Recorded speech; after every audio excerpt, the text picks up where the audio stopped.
এই চিন্তাধারার লোকদের মধ্যে প্রথমে আসে ফিলিপ অগাস্টাসের নাম। সে এই চিন্তাধারায় খ্রিস্টান শাসকবর্গকে উজ্জীবিত করে তোলে। ফলে এইসব খ্রিস্টান শাসকরা সৈন্যদেরকে বলতে থাকে, আমাদের যুদ্ধ সালাহ উদ্দিন আইয়ুবী ও নুরুদ্দিন জাঙ্গির সাথে নয়, আমাদের যুদ্ধ ইসলামের সাথে। এই যুদ্ধের সফলতা আমরা আমাদের জীবনে দেখে যেতে না পারলেও কোনো না কোনো দিন এর সফলতা আসবেই। সেজন্য প্রয়োজন মুসলমানদের নতুন প্রজন্মকে মানসিক দিক দিয়ে এমনভাবে গড়ে তোলা যেন তারা যৌন উন্মাদনা ও বিলাসিতার জন্য পাগল পারা হয়ে যায়। ফিলিপ অগাস্টাস তার মিশনকে সফল করার জন্য যুদ্ধের ময়দানে মুসলমানদের সামনে অস্ত্র সমর্পণ করে সন্ধি করতেও আপত্তি করেনি। এটা 1169 খ্রিস্টাব্দের কথা।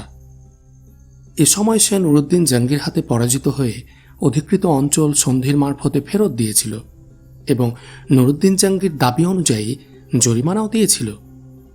সে সাথে আর কোনোদিন যুদ্ধ করবে না বলে অঙ্গীকার করে চুক্তিপত্রে স্বাক্ষরও করেছিল। জিজিয়া দিতেও রাজি হয়েছিল। চুক্তি অনুযায়ী যুদ্ধবন্দী বিনিময়ের সময় সে প্রকাশ্যে বন্দী বিনিময় করল ঠিকই, কিন্তু সে এমন সব সৈন্যদেরকে বন্দী হিসাবে দেখালো যারা আর যুদ্ধ করার যোগ্য ছিল না। সুস্থ সবল সৈন্যদের সে হত্যা করে ফেলল।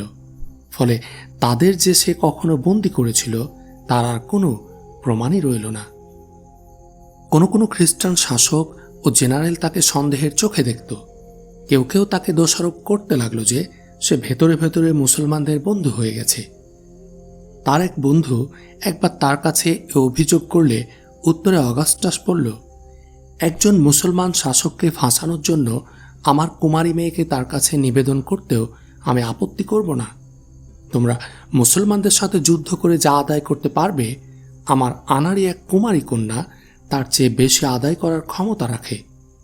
তোমরা মুসলমানদের সাথে সন্ধি ও আপোষ চুক্তি করতে ভয় পাও, এতে তোমরা অপমান বোধ করো, কিন্তু তোমরা এ কথা কেন চিন্তা করো না? মুসলমানদেরকে যুদ্ধের ময়দানে মারার চেয়ে সন্ধির মাধ্যমে মারা সহজ। প্রয়োজন হলে তাদের সামনে অস্ত্র সমর্পণ করে শান্তি চুক্তি করো, আর বাড়ি ফিরে এসে আরামে বসে সে চুক্তির বিরুদ্ধে কাজ করতে থাকো।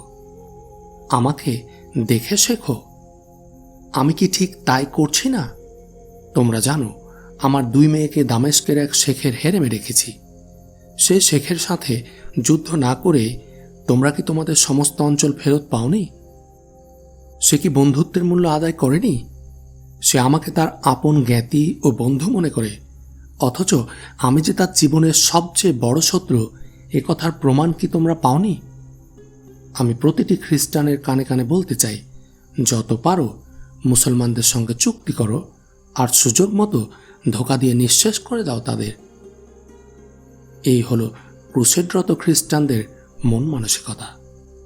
একটি সফল চক্রান্ত দ্বারা মুসলিম সাম্রাজ্যের মূল উইপোকার মতো কেটে খাচ্ছে ওরা। এই চক্রান্তের ফলে মিশরে এখন বিদ্রোহের আগুন জ্বলে উঠেছে। যে আগুন ঠান্ডা করতে সুলতান সালাহ উদ্দিন আইয়ুবীকে ক্রাক দুর্গের অবরোধ ছেড়ে ছুটে আসতে হলো মিশরে। যে আইয়ুবী কখনো বিজয় ছাড়া ময়দান থেকে পা তোলে না, সে আইয়ুবীকে শেষ পর্যন্ত সুলতান নুরুদ্দিন জাঙ্গির উপর অবরোধের দায়িত্ব ছেড়ে দিয়ে সসৈন্যে কায়রো ফিরে আসতে হলো। তিনি কোনো দুর্বল হৃদয় মানুষ ছিলেন না, কিন্তু তবু তার চোখে মুখে স্পষ্ট ফুটে উঠেছিল নিরাশার ছায়া। সেনাবাহিনী দেশে ফেরার আনন্দে খুশিই ছিল। তাদের ধারণা ছিল বিশ্রামের জন্যই তাদেরকে কায়রো নিয়ে যাওয়া হচ্ছে। কিন্তু অভিজ্ঞ সালাররা সুলতান আইয়ুবীর যুদ্ধের ধারা বুঝতে পারতেন। তারা সুলতান নুরুদ্দিন জাঙ্গিকে সৈন্যসহ ডেকে পাঠানোয় অবাক হলেও এটা বুঝেছিলেন আইয়ুবীর মনে কোনো গুরুত্বপূর্ণ পরিকল্পনা আছে।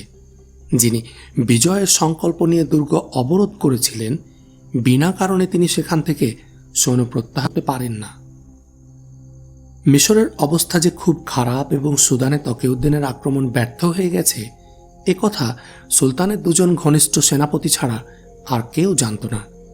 সুলতান আইয়ুবীর সাথে আলী বিন সুফিয়ানকে দেখে অভিজ্ঞ সালাররা কিছু না জানলেও এটুকু অন্তত বুঝেছিলেন মিশরে কোনো গুরুতর সমস্যা দেখা দিয়েছে।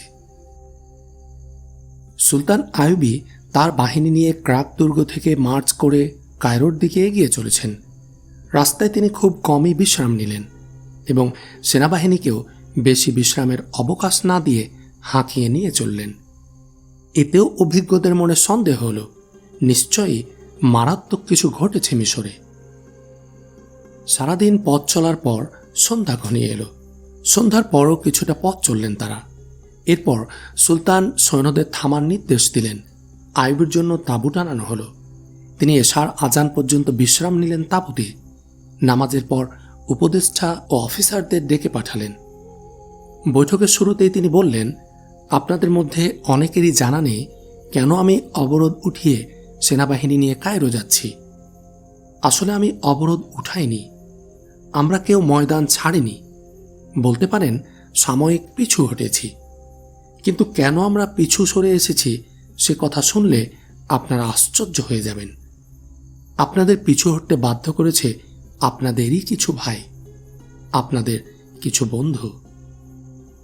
তারা এখন ক্রুসেডের বন্ধু হয়ে গেছে। তারা বিদ্রোহ করার পরিকল্পনা করেছে। যদি আলী বিন সুফিয়ান ও তার নায়েব এবং পুলিশ সুপার গিয়াস কামাল সজাগ না থাকতেন তবে আপনারা আজ মিশর ফিরে যেতে পারতেন না। সেখানে এখন খ্রিস্টান ও সুদানিদের রাজত্ব কায়েম থাকত। আরসালানের মতো হাকিম খ্রিস্টানদের দালাল হয়ে গিয়েছিল। শেয়াল ইদ্রিসের 2 যুবক ছেলেকে হত্যা করেছে, ধরা পড়ার পর নিজেও আত্মহত্যা করেছে। যদি আরসালানের মতো লোক গাদ্দার হতে পারে তবে আর কার উপর ভরসা করা যেতে পারে? উপস্থিত সবার চেহারা বিপন্ন হয়ে গেল। নীরবতা ছেয়ে গেল সকলের মাঝে। ক্ষোভ ও ক্রোধে শ্রোতাদের চোখে মুখে ফুটে উঠল অস্থিরতা ও অশান্তি। সুলতান আইয়ুবী চুপ করে সবার প্রতিক্রিয়া লক্ষ্য করলেন। মোমবাতির কম্পমান আলোতে সকলের চেহারা এমন দেখা যাচ্ছিল যেন তারা একে অন্যের অপরিচিত। তাদের চোখে কোনো পলক ছিল না। সুলতান আইয়ুবীর কথার চেয়ে তার ভাষার গাম্ভীর্য সকলের মনে ভয় ধরিয়ে দিল। ভেতরে ভেতরে কেঁপে উঠল সবাই। তিনি বললেন, আমি গাদ্দারদের ক্ষমা চাইতে বলবো না, এ কথাও বলবো না ইসলাম ও মুসলিম সাম্রাজ্যের অনুগত থাকার জন্য সকলেই কোরআন ছুঁয়ে শপথ করো। ঈমান বিক্রি করার লোকেরা কোরআন হাত নিয়ে শপথ করেও বিশ্বাস ভঙ্গ করতে পারে। আমি শুধু আপনাদের বলতে চাই, অমুসলমান কখনো মুসলমানের বন্ধু হতে পারে না। যারা আল্লাহ ও রাসূলের শত্রু তারা আমার আপনারও শত্রু। শত্রু যখন আমাদের সঙ্গে ভালোবাসা ও বন্ধুত্বের ভাব দেখায় তখন তার মধ্যে শত্রুতা গোপন থাকে। অন্তরের গভীরে সে যে শত্রুতা লুকিয়ে রাখে, সময় ও সুযোগ মতো সে তার ব্যবহার করে। তারা ভাইকে ভাইয়ের বিরুদ্ধে লেলিয়ে দেয়, বন্ধুর ক্ষতি করতে ব্যবহার করে বন্ধুকে। এসব কুচক্রীরা ধর্মের ক্ষতি করার জন্য ব্যবহার করে ধর্মের অনুসারীদের। ইসলামের ক্ষতি করার জন্য তারা বেছে নেয় মুসলমানদের। স্বার্থপর ও লোভীদের উপর আধিপত্য বিস্তার করে ওরা। তারপর এই সব বিশ্বাসঘাতক মুসলমানদের দিয়ে ইসলামের সর্বনাশ করতে থাকে। আমরা আমাদের ব্যক্তিগত প্রয়োজনে যুদ্ধ করছি না, ঈমানের দাবি পূরণের জন্য জিহাদের ডাকে সাড়া দিয়েছি। নিজস্ব শাসন ক্ষমতা কোনো দেশের উপর চাপিয়ে দেওয়ার জন্য নয়, আল্লাহর দ্বীনকে প্রতিষ্ঠার জন্য এই জিহাদ। 2 ভিন্ন মতবাদ ও বিশ্বাসের যুদ্ধ এটা, যার একদিকে ইসলাম অন্যদিকে কুফর। এই যুদ্ধ ততক্ষণ পর্যন্ত চলবে যে পর্যন্ত না দুনিয়ার বুক থেকে কুফর মিটে যাবে এবং ইসলাম বিজয়ী হবে। উপস্থিত সালারদের চেহারা তখন রাগে টকবক করে ফুটছিল। অত্যধিক রাগের কারণে কথা বলতে পারছিল না কেউ। শেষে একজন সেনাপতি কোনো মতে নিজেকে সংযত করে বলল, আমার বেয়াদবি ক্ষমা করবেন সালারে আজম। যদি মনে করেন আমরা বিশ্বাসঘাতক নই তবে আমাদেরকে মিশরের অবস্থা সম্পর্কে বিস্তারিত জানান। কারা এই গাদ্দার আমরা জানতে চাই। আরসালান সেনা বিভাগের কেউ নয়, সে প্রশাসনের হাকিম ছিল। আপনি প্রশাসন বিভাগে গাদ্দার পাবেন, সেনা বিভাগে নয়, বললেন আরেকজন উত্তেজিত সালার। ক্রাক দুর্গের অবরোধ আপনি উঠিয়ে নিয়েছেন, আমরা উঠাইনি। সম্মানিত জাঙ্গি সাহেবকেও আপনিই ডেকে এনেছেন, আমরা নই। আমাদের পরীক্ষা যুদ্ধের ময়দানেই হতে পারে, ঘরে বসে নয়। আমরা শুধু জানতে চাই এখন মিশরে কি হচ্ছে। সুলতান আলী বিন সুফিয়ানের দিকে তাকালেন, বললেন, আলী, এদের বলো সেখানে কি হচ্ছে। আলী বিন সুফিয়ান বললেন, গাদ্দাররা শত্রুদের সাথে মিশে সুদানের যুদ্ধ সেক্টরে পাঠানো রসদপত্র লুট করে, হাটবাজার থেকে খাদ্যশস্য উধাও করে ফেলে। পল্লী এলাকায় অচেনা লোক এসে খাদ্যশস্য কিনে নিয়ে যায়। বাজারে গোশত পাওয়া যায় না। অথচ এ অবস্থায়ও প্রশাসনের লোকেরা খাদ্য ও রসদ সরবরাহের সময় কোনো পাহারার ব্যবস্থা রাখে না। অধিকাংশ ক্ষেত্রে তারা আগেই শত্রুদেরকে সংবাদ জানিয়ে দেয়। ফলে শত্রুরা রাস্তার কাফেলা থামিয়ে লুট করে নিয়ে যায় সব মালামাল। আলী আরও বললেন, শহর বাজারে নিষিদ্ধ কাজ বেড়ে গেছে। জুয়া খেলা এমন আনন্দদায়ক বিষয় হিসাবে চালু হয়ে গেছে যে আমাদের যুবকরা সেদিকে ঝুঁকে পড়েছে। পল্লী অঞ্চল থেকে কোনো যুবক সেনা বিভাগে ভর্তি হতে আসে না। এদিকে সৈন্যদের মাঝে অশান্তি বেড়ে গেছে। আমাদের জাতীয় ঐতিহ্য ও সংহতি ধ্বংস করার পায়তারা চালাচ্ছে তারা। দেশের ছোট ছোট রাজ্যের শাসকরা স্বাধীন শাসক হওয়ার স্বপ্ন দেখছে। তাদেরকে এ লোভ দেখিয়েছে খ্রিস্টানরা। এদের কাছে বিদেশ থেকে প্রচুর অর্থ আসছে। কেন্দ্রীয় শাসন ও খেলাফত ব্যবস্থাকে ধ্বংস করার অপচেষ্টায় লিপ্ত আছে এসব কুচক্রীরা। সবচেয়ে ভয়াবহ রূপ ধারণ করেছে পল্লী অঞ্চল। পল্লীর সাধারণ জনসাধারণ এমনিতেই মূর্খ, অশিক্ষিত এবং কুসংস্কারাচ্ছন্ন। সম্প্রতি তারা অদ্ভুত অদ্ভুত আকিদা বিশ্বাসে জড়িয়ে পড়ছে। ওখানে নতুন নতুন পীরের আবির্ভাব ঘটছে। তারাই এসব অদ্ভুত আকিদা বিশ্বাস ছড়িয়ে দিচ্ছে। এর ফলে জনগণ অমুসলিমদের মতো আচার আচরণ ও চালচলনে অভ্যস্ত হয়ে উঠছে। সবচেয়ে ভয়ের কারণ হচ্ছে, এর ফলে পল্লী এলাকা থেকে যে অগণিত যুবক সৈন্যদলে ভর্তি হতে আসত, তারা সেনাবাহিনীতে ভর্তি হওয়ার আগ্রহ হারিয়ে ফেলছে। অথচ সেনাবাহিনীতে এতদিন এই পল্লী অঞ্চলের যুবকরাই বেশি করে ভর্তি হতো। এখন নানা অমূলক ও অনইসলামিক কাজ, ধারণা, বিশ্বাস পল্লী অঞ্চল থেকে ভর্তি হওয়া সৈন্যদের মধ্যেও ব্যাপকভাবে ছড়িয়ে পড়ছে। আপনি এর বিরুদ্ধে কোনো ব্যবস্থা নেননি? একজন উত্তেজিত সালার প্রশ্ন করলেন। নিয়েছি, আলী বিন সুফিয়ান বললেন। আমার গোয়েন্দা বিভাগ অপরাধীদের শনাক্ত করা ও ধরপাকড়ে ব্যস্ত আছে। আমার চর প্রত্যন্ত পল্লী এলাকাতেও ছড়িয়ে পড়েছে। কিন্তু শত্রুদের ধ্বংসাত্মক কর্মকাণ্ড এত বেশি বেড়ে গেছে যে দুষ্কৃতকারীদের গ্রেপ্তার করাও মুশকিল হয়ে পড়েছে। বেশি অসুবিধা হচ্ছে মুসলমানরা শত্রুদের গোয়েন্দা এবং দুষ্কৃতকারীদের সহযোগী হওয়ায়। আপনারা শুনে আশ্চর্য হবেন, পল্লী অঞ্চলের কিছু কিছু মসজিদের ইমামও দুষ্কৃতকারীদের সহযোগী হয়ে পড়েছে। একজন অফিসার প্রশ্ন করল, প্রশাসন দুর্নীতিবাজ হয়ে পড়ায় এখন কি সেনাবাহিনীকে সেখানে নেওয়া হচ্ছে প্রশাসনিক কাজ করানোর জন্য? না, বেসামরিক কাজে আমি সামরিক লোক নিয়োগ করব না, সুলতান আইয়ুবী বললেন। সৈন্য বিভাগ যে উদ্দেশ্যে গঠন করা হয়েছে তারা সেই দায়িত্বই পালন করবে। এতে রাজ্যের জন্য মঙ্গল, সৈন্যদের জন্য মঙ্গল। একজন কোতোয়াল কখনো সেনাপতি হতে পারে না, তেমনি কোনো সেনাপতিও কোতোয়ালের দায়িত্ব পালন করতে পারে না। তিনি আরও বললেন, আমাদের উচিত প্রশাসন কী কাজ করছে সেদিকে সজাগ দৃষ্টি রাখা, তারা দায়িত্ব পালনে কোনো অবহেলা ও ত্রুটি করছে কিনা দেখা। বন্ধুগণ, আল্লাহ আমাদেরকে ইতিহাসের এক কঠিন পরীক্ষার মধ্যে ফেলে দিয়েছেন। এই পরীক্ষায় পাশ করতে হলে আমাদেরকে অত্যন্ত সতর্কতার সাথে পদক্ষেপ নিতে হবে। মিশরের অবস্থা আপনারা শুনেছেন। সুদানের অভিযানও ব্যর্থ হয়েছে। তকিউদ্দিন তার পরিকল্পনার ভুলের জন্য মরুভূমিতে আটকে গেছে। তার সৈন্যদল ছোট ছোট দলে বিভক্ত হয়ে মরুভূমিতে ছড়িয়ে পড়েছে। পিছু হটারও কোনো সুযোগ পাচ্ছে না তারা। আমি বলতে পারি না মোহতারাম নুরুদ্দিন জাঙ্গি ক্রাক জয় করতে পারবেন কিনা, কিন্তু এটাও আমারই ব্যর্থতা বলবো। তিনি হয়তো প্রচণ্ড প্রতিকূলতার মোকাবিলা করে শেষ পর্যন্ত যুদ্ধের ময়দানে টিকে থাকবেন এবং শত্রুদের পরাজিত করতে পারবেন, কিন্তু শত্রুরা যে অদৃশ্য সেক্টরে আমাকে আহ্বান করেছে, সে সেক্টরে শত্রুদের পরাজিত করা আসলে খুব কঠিন হবে। জঙ্গি অস্ত্র ধারণে পটু, মরুভূমির বুক চিরে চিতাবাঘের মতো ছুটতে পারেন তিনি, কিন্তু আমি কোথায় ছুটে যাব, কার ঘাড়ে অস্ত্র চালাব? থামলেন সুলতান। একটু বিরতি নিয়ে সুলতান আইয়ুবী আবার বললেন, এখন যে সমস্ত সৈন্য মিশরে আছে তারা যখন সুবাক রণক্ষেত্রে গিয়েছিল তখন তাদের মধ্যে ইমানি জজবা এমনই ছিল যেমন আজ আপনাদের মধ্যে আছে, কিন্তু কায়রোর নিরাপদ সেনা ছাউনিতে বসে আজ তারা বিদ্রোহের জন্য প্রস্তুত হচ্ছে। এখন অবস্থা এমন যে এই সৈন্যদের আর বিশ্বাস ও ভরসা করার উপায় নেই। দিনের প্রতি ভালোবাসা নেই, জাতির প্রতি দরদ নেই, এমন প্রতিটি সৈনিককে আমরা হত্যা করব।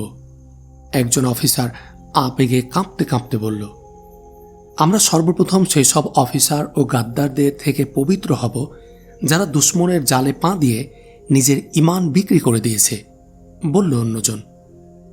যদি আমার সন্তানও দুশ্মনের বন্ধু প্রমাণিত হয় তবে আমি নিজ হাতে তার মাথা কেটে আপনার পদতলে সমর্পণ করব, একজন বৃদ্ধ সালার বলল।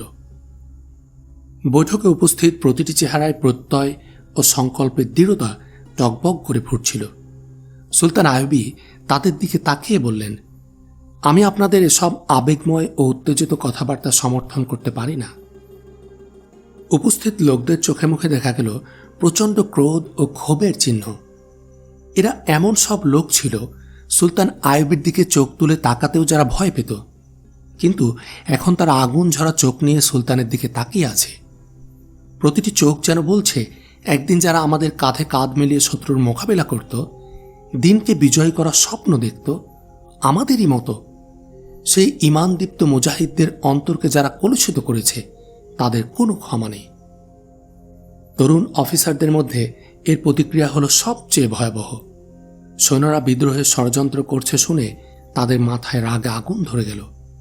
একজন তো সুলতানকে বলেই ফেলল, আপনি আমাদেরকে সবসময় ধৈর্য সহকারে চিন্তা করার ও ধীরস্থিরভাবে কাজ করার উপদেশ দিয়ে এসেছেন। আমরা কখনো আপনার আদেশ অমান্য করিনি এবং উত্তেজিতও হইনি, কিন্তু আজ যা বললেন তারপর ধৈর্য ধরার কোনো শক্তি আমার নেই। আমাদেরকে আপনি এই হুকুম দিন, কায়রো পৌঁছার আগ পর্যন্ত আমরা রাস্তায় আর কোথাও থামব না।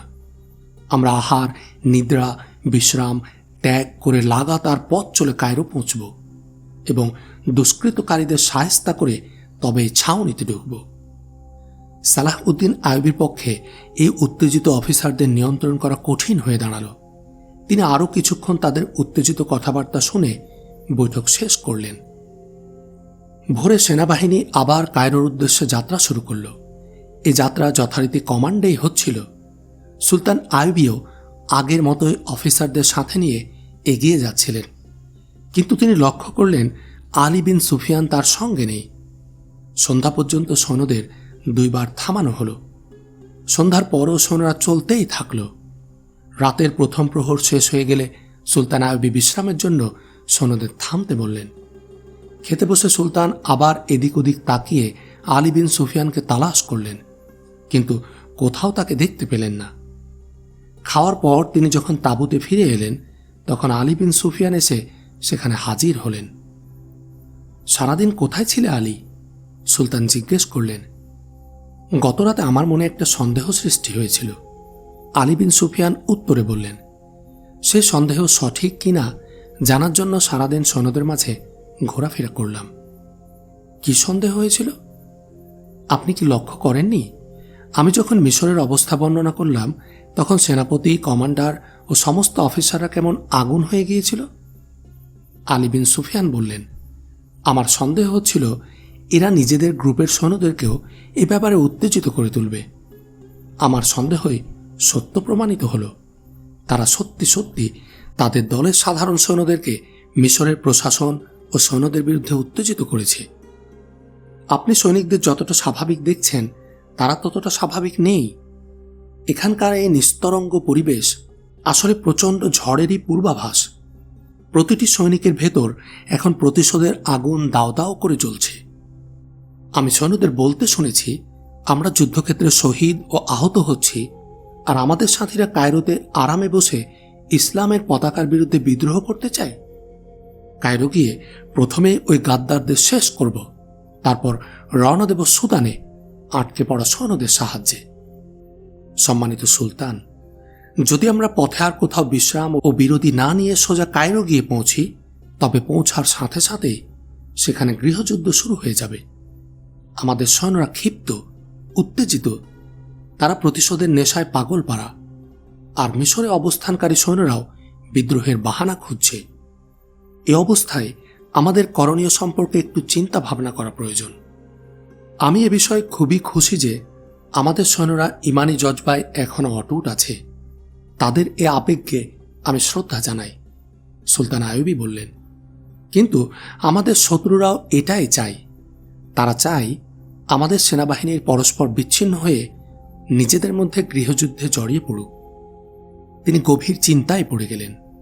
আলী বললেন, সুলতান, আমাদের এ ফৌজ কায়রো পৌঁছার আগে মিশরের ব্যারাকে অবস্থানরত সৈন্যদের অন্য রাস্তায় ক্রাকের সেক্টরে যাত্রা করিয়ে দিতে হবে। অবিলম্বে কসেদ ও দায়িত্বশীল অফিসার পাঠিয়ে এর ব্যবস্থা করুন। সুলতান একটু চিন্তা করলেন, বললেন, তুমি ঠিকই বলেছ, তবে দূত পাঠিয়ে আদেশ দিলে হবে না। ভেতরের কথা বলা যাবে না তাদের। ফলে আমার সৈন্য কায়রো পৌঁছার আগেই তাদের বেরিয়ে পড়তে হবে, এমন কোনো তাড়া ওদের থাকবে না। এর মধ্যে আমার বাহিনী ওখানে পৌঁছে গেলে পরিস্থিতি আমরা নিয়ন্ত্রণে রাখতে পারবো না। তার চেয়ে বরং আমি নিজে সেখানে চলে যাই এবং ওদেরকে ক্রাক যাত্রার নির্দেশ দিয়ে সব কিছু নিজে তদারক করি। আমি নিজে গিয়ে আদেশ দিলে তারা মনে করবে তারা আমার কমান্ডে যাত্রা করেছে। সুলতান উঠে দাঁড়ালেন, ডাকলেন গার্ডকে, বললেন, আমার ঘোড়া তৈরি করো। এরপর ডাকলেন নায়েবে সালারকে, বললেন, আলীকে নিয়ে আমি একটু বাইরে যাচ্ছি, সকালে বাহিনী নিয়ে তুমি কায়রো রওনা দেবে। তাড়াহুড়ো করার দরকার নেই। ওখানে পৌঁছে সৈন্যদের অভিযানে নেমে পড়তে হবে, তাই যতটা সম্ভব বিশ্রামের সুযোগ দেবে ওদের।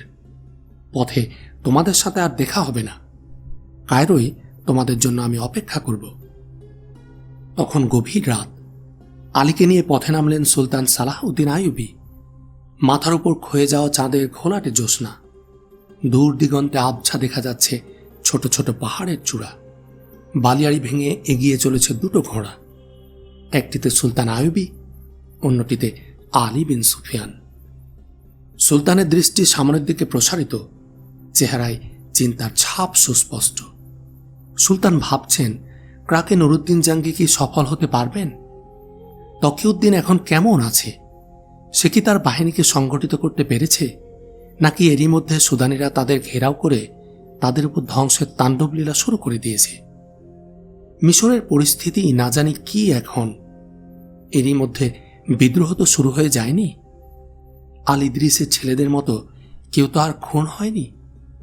তিনি কি প্রশাসনে যেসব গাদ্দার ঘাপটি মেরে আছে তাদের সবাইকে শনাক্ত করতে পারবেন? পারবেন কি তাদের কবল থেকে মিশরের জনগণকে রক্ষা করতে? সীমান্ত এলাকায় যে নতুন ফিতনা শুরু হয়েছে, কি দিয়ে তিনি তার মোকাবেলা করবেন? যে ক্ষিপ্ত সেনাবাহিনী এগিয়ে আসছে তার পিছনে, কায়রো পৌঁছে তারা কি এমন কোনো পদক্ষেপ নেবে যার মোকাবেলা করা তার পক্ষে দুঃসাধ্য হয়ে উঠবে? এরকম হাজারটা চিন্তা মাথায় নিয়ে পথ চলেছেন সুলতান। পাশাপাশি ঘোড়া ছুটিয়ে চলেছে আলী। আলী, বিপদ একটা আসলে সামাল দেয়া যায়। চতুর্দিক থেকে বিপদের এমন পাহাড় ভেঙে পড়লে কোনটা রেখে কোনটা সামাল দেব, এ নিয়ে খুব কি দুশ্চিন্তা করার দরকার আছে সুলতান? বিপদ যত ভয়ঙ্করই হোক, আল্লাহ নিশ্চয় তার চেয়ে অনেক বেশি সামর্থ্য রাখেন। বিপদের তুফানে পড়ে আপনি কি অসংখ্যবার আল্লাহর সাহায্যে তা থেকে মুক্তি লাভ করেননি? আগে যেমন তিনি সাহায্য করেছেন, এবারও মুশকিল আসান তিনিই করবেন, বললেন আলী বিন সুফিয়ান। আরও একটি রাত মরুভূমিতেই কাটল তাদের। শেষ রাতের দিকে কায়রো শহরের আবছা আবহাওয়া ভেসে উঠল দূর থেকে। একটু পরই সূর্য উঠল। আধারের বুক চিরে স্পষ্ট হল কায়রো শহর। সুলতান ভাবলেন, ঘুমের অতল তল থেকে শহরের মানুষ নিশ্চয় জেগে উঠেছে। একটু পরই তাদের কলকাকলিতে মুখরিত হবে জনপদ।